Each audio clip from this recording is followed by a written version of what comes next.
ಹಾಸನ ಸಂಸದರದ್ದು ಎನ್ನಲಾದ ಅಶ್ಲೀಲ ವಿಡಿಯೋ ಪ್ರಕರಣದ ವಿಚಾರಕ್ಕೆ ಸಂಬಂಧಪಟ್ಟಂತೆ 3 ತಂಡಗಳಿಗಾಗಿ ಎಸ್ಐಟಿ ತನಿಖೆ ಚುರುಕು ನಡೆಸಿರೋದು. ಹಾಸನ ಎಸ್ಪಿಯಿಂದ ಎಸ್ಐಟಿಗೆ 2 ಪೆನ್ ಡ್ರೈವ್, ಪೊಲೀಸರಿಂದ ಪ್ರಕರಣದ ಕಡತ ಎಲ್ಲವನ್ನೂ ಕೂಡ ಎಸ್ಐಟಿ ಈಗಾಗಲೇ ಪಡೆದಿದೆ. ಹಾಸನದಲ್ಲಿ ಎಸ್ಪಿ ಸೀಮಾ ಲಾಟ್ಕರ್ ನೇತೃತ್ವದಲ್ಲಿ ತನಿಖೆ ನಡೆದಿದೆ.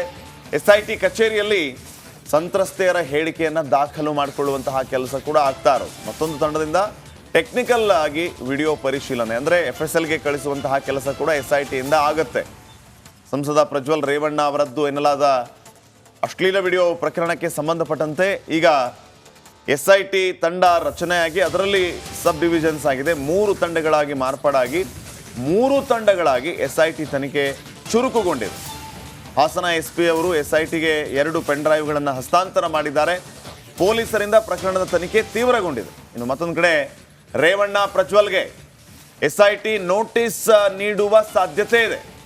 ಇವತ್ತು ಹೈಕೋರ್ಟ್ಗೆ ತಂದೆ ಮಗ ಇಬ್ಬರು ಅರ್ಜಿ ಸಲ್ಲಿಸುವಂತಹ ಸಾಧ್ಯ. ಮತ್ತೊಂದು ಕಡೆ ನಿರೀಕ್ಷಣಾ ಜಾಮೀನು, FIR ತಡೆ, ಈ 2 ವಿಚಾರಗಳಿಗಾಗಿ ಅರ್ಜಿಯನ್ನು ಸಲ್ಲಿಸುವುದಕ್ಕೆ ಎಲ್ಲ ಸಿದ್ಧತೆಯನ್ನು ಮಾಡಿಕೊಂಡಿರೋದು.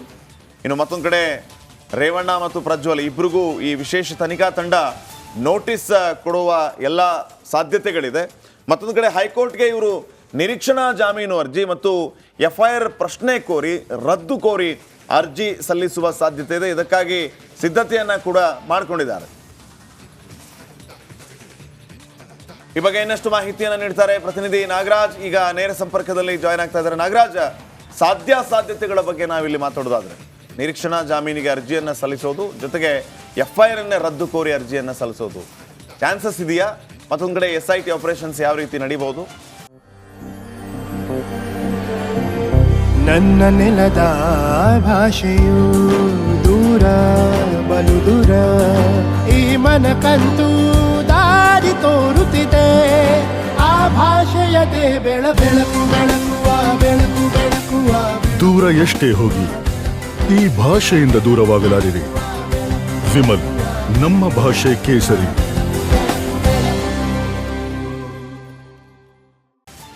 ಖಂಡಿತವಾಗ್ಲೂ ಶ್ರೀಪಾದ್, ಏನು ಈ ಒಂದು ಪ್ರಕರಣಕ್ಕೆ ಸಂಬಂಧಿಸಿದಂತೆ ಸಂಸದ ಪ್ರಜ್ವಲ್ ರೇವಣ್ಣ ಹಾಗೆ HD ರೇವಣ್ಣ ಇಬ್ಬರು ಸಹ ಇವತ್ತು ಹೈಕೋರ್ಟ್ ಮೊರೆ ಹೋಗೋ ಸಾಧ್ಯತೆಗಳು ದಟ್ಟವಾಗಿರ್ತಕ್ಕಂಥದ್ದು. ಯಾಕಂತಂದರೆ ಈಗಾಗಲೇ ಏನು ಹೊಳೆ ನರಸೀಪುರ ಟೌನ್ ಠಾಣೆಯಲ್ಲಿ ದಾಖಲಾಗಿತ್ತು ಪ್ರಕರಣಕ್ಕೆ FIRಗೆ ರದ್ದು ಕೋರಿ ಅಥವಾ ಒಂದು ಪ್ರಕರಣದಲ್ಲಿ ನಿರೀಕ್ಷಣಾ ಜಾಮೀನನ್ನು ಕೋರ್ಕೊಂಡ್ರೆ ಅವರು ಸೇಫ್ ಆಗ್ಬೋದು ಅನ್ನೋ ದೃಷ್ಟಿಯಿಂದ ಕಾನೂನು ಹೋರಾಟಕ್ಕೆ ಇಳಿಯುವಂಥದ್ದು. ಈ ಒಂದು ಪ್ರಕರಣದಲ್ಲಿ ಹಾಕಿರ್ತಕ್ಕಂಥ ಸೆಕ್ಷನ್ಗಳು ಎಲ್ಲವೂ ಸಹ 7 ವರ್ಷದ ಒಳಗಿನ ಶಿಕ್ಷೆ ಇರೋದ್ರಿಂದ ಇವರಿಗೆ ರಿಲೀಫ್ ಸಿಗೋ ಸಾಧ್ಯತೆಯೂ ಸಹ ಬಹುತೇಕ ದಟ್ಟವಾಗಿರ್ತಕ್ಕಂಥದ್ದು. ಅಲ್ಲದೆ ಈ ಒಂದು ಪ್ರಕರಣದಲ್ಲಿ ಇನಿಷಿಯಲ್ ಸ್ಟೇಜಲ್ಲಿ ಒಬ್ಬ ಸಂತ್ರಸ್ತೆ ಬಂದು ದೂರನ್ನು ಕೊಟ್ಟಿದ್ದರೆ ಆ ದೂರಿಗೆ ಸಂಬಂಧಿಸಿದಂತೆ ಏನು SIT ಪ್ರಾಥಮಿಕ ಸಾಕ್ಷ್ಯಗಳನ್ನು ಸಂಗ್ರಹಿಸಿದೆ ಮತ್ತು ಇದನ್ನು ಯಾವ ರೀತಿ SIT ಅಧಿಕಾರಿಗಳು ಕೋರ್ಟ್ನಲ್ಲಿ ಡಿಫೆಂಡ್ ಮಾಡ್ಕೊಳ್ತಾರೆ ಅನ್ನೋದ್ರ ಮೇಲೆ ಅವರಿಗೆ ರಿಲೀಫ್ ಸಿಗುತ್ತಾ ಇಲ್ಲೋ ಅನ್ನೋದು ಡಿಸೈಡ್ ಆಗುವಂಥದ್ದು ಈ ಒಂದು ಕೋರ್ಟ್ ಪ್ರಕ್ರಿಯೆ. ಆದರೆ ಮತ್ತೊಂದು ಕಡೆ SIT ಇವತ್ತೇ ಒಂದು CRPC 41C ಅಡಿಯಲ್ಲಿ ಇಬ್ಬರಿಗೂ ನೋಟಿಸ್ ಕೊಟ್ಟು ವಿಚಾರಣೆಗೆ ಕರೆಯುವ ಸಾಧ್ಯತೆಯೂ ಇರತಕ್ಕಂಥದ್ದು. ಈ ನಿಟ್ಟಿನಲ್ಲಿ ಇವತ್ತಿನಿಂದಲೇ ಏನು ನಿನ್ನೆವರೆಗೂ ಒಂದು ಹೈಕೋರ್ಟ್ ಸಮ್ಮರ್ ವೆಕೇಷನಲ್ಲಿತ್ತು. ಈ ಹಿನ್ನೆಲೆಯಲ್ಲಿ ಇವತ್ತು ಅರ್ಜಿಯನ್ನು ಸಲ್ಲಿಕೆ ಮಾಡಿ ಒಂದು FIR ರದ್ದು ಮಾಡೋದು ಮತ್ತು ತಡೆ ನೀಡೋದಕ್ಕೆ ಜೊತೆಗೆ ನಿರೀಕ್ಷಣಾ ಜಾಮೀನಿಗೆ ಅರ್ಜಿ ಸಲ್ಲಿಸುವ ಸಾಧ್ಯತೆ ಇರತಕ್ಕಂಥದ್ದು. ಇತ್ತ ಕಡೆ SIT ಈಗಾಗಲೇ ಏನು SIT 3 ತಂಡಗಳನ್ನು ಮಾಡಿಕೊಂಡು ಈ ಒಂದು ಪ್ರಕರಣದ ತನಿಖೆಗೆ ಇಳಿದಿರ್ತಕ್ಕಂಥದ್ದು. ಒಂದು ಏನು ಮೈಸೂರು SP ಸೀಮಾ ಲಾಟ್ಕರ್ ಅವರು ಹಾಸನಕ್ಕೆ ತೆರಳಿ ಅಲ್ಲಿ ಸ್ಥಳೀಯ ಮಟ್ಟದಲ್ಲಿ ಅಲ್ಲಿ ಯಾರೆಲ್ಲ ಸಂತ್ರಸ್ತೆಯರಿದ್ದಾರೆ ಮತ್ತು ಏನು ಹಾಸನ SPಯಿಂದ ಈಗಾಗಲೇ SIT ತಂಡಕ್ಕೆ ಒಂದು ಪೆನ್ ಡ್ರೈವ್ ಹಸ್ತಾಂತರ ಆಗಿದ್ದಾವೆ 2. ಇದರಲ್ಲಿರ್ತಕ್ಕಂಥ ಸಂತ್ರಸ್ತರನ್ನು ಗುರುತಿಸಿ ಅವರಿಂದ ಹೇಳಿಕೆಗಳನ್ನು ದಾಖಲಿಸುವ ಮತ್ತು ಅವರಿಂದ ಪ್ರಕರಣವನ್ನು ದಾಖಲಿಸಲಿಕ್ಕೆ ಮನವೊಲಿಸುವ ಕೆಲಸವನ್ನು ಮಾಡುವಂಥದ್ದು.